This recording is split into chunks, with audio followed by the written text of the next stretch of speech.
हे hi hello guys, आप सभी का स्वागत है आपके अपने ही क्लास वर्चुअल क्लासेस में। मैं राजीव आज आप लोगों के सामने nature of C X bond के बारे में बताने जा रहा हूँ। हम लोग हेलो एल्केन्स प्रारंभ कर चुके हैं, उसी का एक नेक्स्ट पार्ट है और ये बहुत ही इम्पोर्टेंट पार्ट है।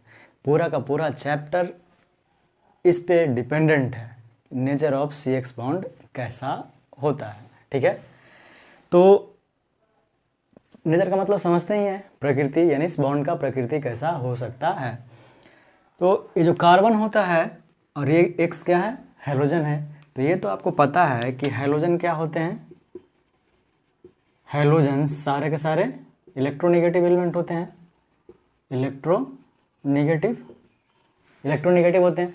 तो इस इलेक्ट्रोनेगेटिव होने के कारण क्या होगा, इस कार्बन पे अगर अटैच होते हैं, यानी कार्बन से अटैच होते हैं, तो इन पे आ जाएगा पार्शियल वॉट नेगेटिव चार्ज और इन पे आ जाएगा पार्शियल पॉजिटिव चार्ज। ये इसको क्या बोलते हैं, पोलरिटी। जब भी प्लस और माइनस यानी पॉजिटिव चार्ज और नेगेटिव चार्ज इन्वॉल्व हो पार्शियल चार्ज के रूप में, तब वो क्या बन जाते हैं, वो पोलर कंपाउंड्स। ठीक है, तो यहाँ पोलरिटी बहुत कुछ डिसाइड करता है कि ये कैसा होगा रिएक्शन, न्यूक्लियोफिलिक होगा या इलेक्ट्रोफिलिक होगा। तो ये दो टर्म आया, न्यूक्लियोफिलिक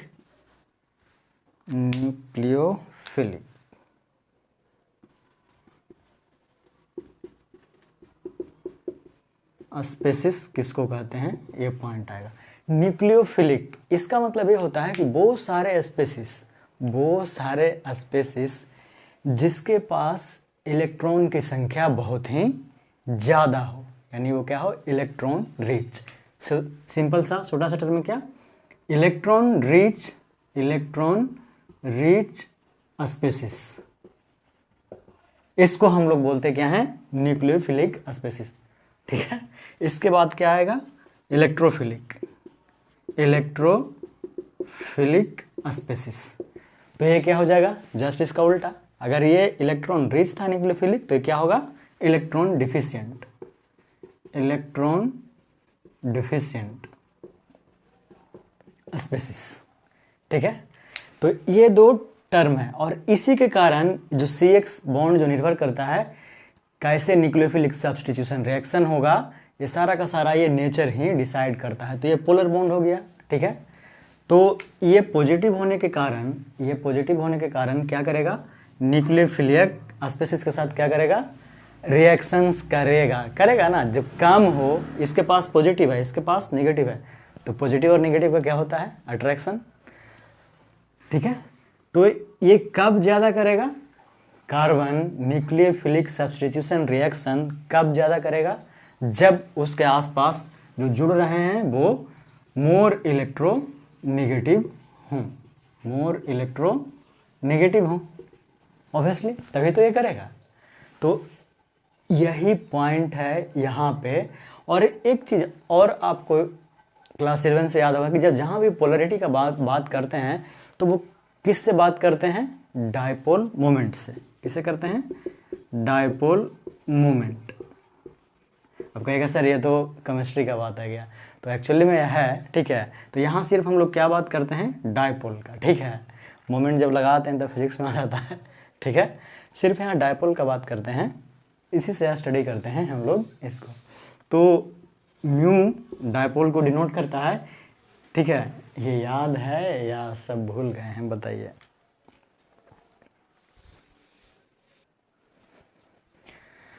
तो ठीक है, इसको हम लोग क्या करते हैं, डायपोल मोमेंट के रूप में डिफाइन कैसे करते हैं, पोलरिटी को। और कोई भी बॉन्ड कितना ज़्यादा पोलर है वो डिसाइड करता है ये। और इसको हम लोग देते हैं चार्ज इनटू डिस्टेंस। ठीक है, चार्ज इनटू डिस्टेंस। ऑब्वियसली यहाँ कुछ चार्ज डेवलप होगा, यहाँ कुछ चार्ज डेवलप होगा, और बीच का कुछ ना कुछ क्या होना है, डिस्टेंस तो होना है ना। तो इसी पे आपका क्या करता है, डिपेंड करता है सारा का सारा। तो इस पे आपको एनसीईआरटी में एक पूरा टेबल के साथ एग्जाम्पल दिया गया है, उस टेबल को हम ड्रॉ कर रहे हैं। ठीक है, तो ये है आपका बुक में दिया गया क्या, डायपोल मोमेंट का एक पूरा टेबल, इसको समझना है, ठीक है। एक्स क्या शो करता है, कैसे करता है, ऑब्वियसली हाइड्रोजन। एक्स क्या शो करता है आपको, हाइड्रोजन। तो हाइड्रोजन यहाँ CH3CX, अब आप कुछ भी रख सकते हैं, जैसे अगर यहाँ पे करें तो क्या हो जाएगा, ये CH3F CH3Cl CH3Br और CH3I। तो ये है डायपोल मोमेंट का क्या, टेबल। तो नॉर्मली जनरली जो होना चाहिए, क्या दिया dipole moment, charge into distance. तो अगर हाइड्रोजन के साथ कंसीडर करते हैं, ठीक है, तो देखिएगा हाइड्रोजन के साथ तो HF greater than HCl greater than HBr greater than HI। तो ये एकदम क्या है, डायपोल मोमेंट का, डायपोल मोमेंट, यानी ये सीरीज है इस तरीके से, सबसे ज्यादा HF का होगा, HCl का होगा, HBr का होगा, उसके बाद लास्ट में HI होगा। तो ये तो एकदम सही है, क्योंकि डायपोल मोमेंट डिसाइड कौन करता है, चार्ज और डिस्टेंस। तो जितना ज्यादा इलेक्ट्रोनेगेटिव ऐड होगा उतना ही ज्यादा होना चाहिए डायपोल मोमेंट। तो देखिए F का सबसे ज्यादा होता है क्या, मोस्ट इलेक्ट्रोनेगेटिव है, Cl Br I उसके बाद, तो ये एकदम सही है। लेकिन आप यहां देखिए, क्या ये क्रम सही है CH3 के केस में, यहां 1.82 और यहां 1.94, तो डायपोल मोमेंट तो कम तो चला जाना चाहिए था, कम होना चाहिए था ना, ऑब्वियसली क्या होना चाहिए था, कम होना चाहिए था। तो लेकिन ये वेरिएशन क्यों आया, ठीक है, आखिर ये जो हमें वेरिएशन मिला, ऐसा क्यों मिला, तो इसका रीजन है क्या, बॉन्ड लेंथ, यानी कौन सा, जो डिस्टेंस है क्लोरीन और CH3 के बीच का, वो ये कॉज करता है क्या, कि इसका जो CH3Cl का जो डायपोल मोमेंट हो वो CH3F से ज्यादा हो, ठीक है। ये बात क्लियर है ना, मिथाइल फ्लोराइड से ज्यादा मिथाइल क्लोराइड का क्यों होता है, the reason is just simple, आपको ये समझना है, ठीक है। ये रीजन सिर्फ क्या है कि यहाँ जो Cl और CH3 के बीच का डिस्टेंस है, जो डिस्टेंस है वो क्या है, CH3 और F के बीच के डिस्टेंस से ज्यादा है, इस कारण से वैल्यू क्या आ जाता है, ज्यादा आ जाता है। तो ये जो है आपका इंपॉर्टेंट क्वेश्चन है, और ये जेई में भी पूछ चुका है आपसे, और नीट में भी पूछ चुका है। ये नहीं पूछता है इसलिए कि जानता है तो सबको याद रख लेता है इलेक्ट्रोनेगेटिविटी के टर्म में, लेकिन ये क्वेश्चन आपसे पूछा गया है इसका, ठीक है। तो ये याद रखिएगा कि सबसे ज्यादा किसका होता है, CH3Cl का, इसके बाद CH3F का, इसके बाद CH3Br, इसके बाद CH3I।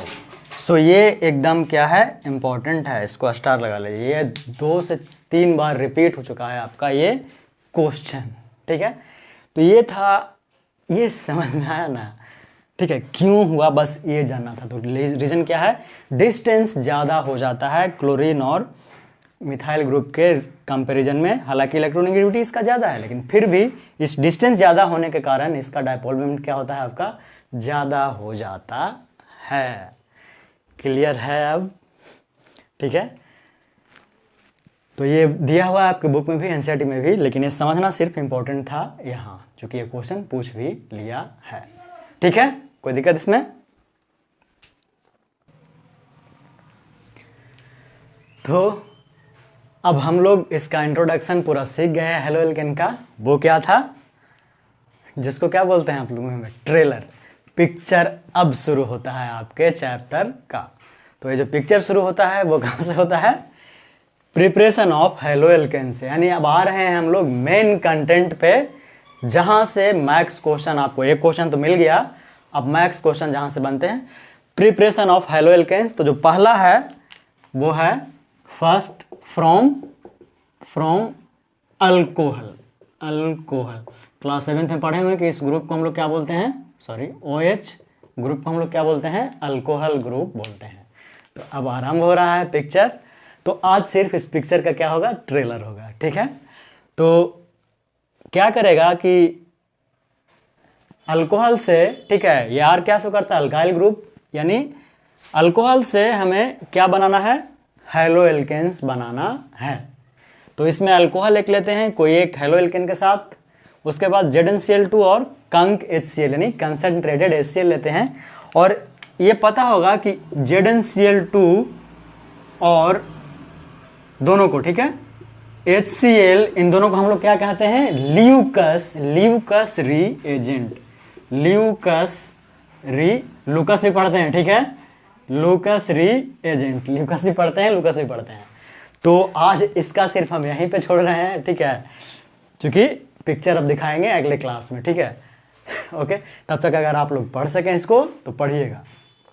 So preparation of haloalkanes I am going to start in next class. Okay, one by one I will tell you. So how we decide that the primary alcohol, secondary alcohol, tertiary alcohol, everything will be what discussed in next class. So if you can read, otherwise I am here to explain you. Whatever you doubt will get explained. Okay, so I am ending here. If you liked the session, okay, अगर आपको अच्छा लगा तो thumbs up कीजिए, share कीजिए, subscribe कीजिए, हमारी team का हौसला बढ़ाइए, ठीक है। So take care, bye bye, जय हिंद, जय भारत।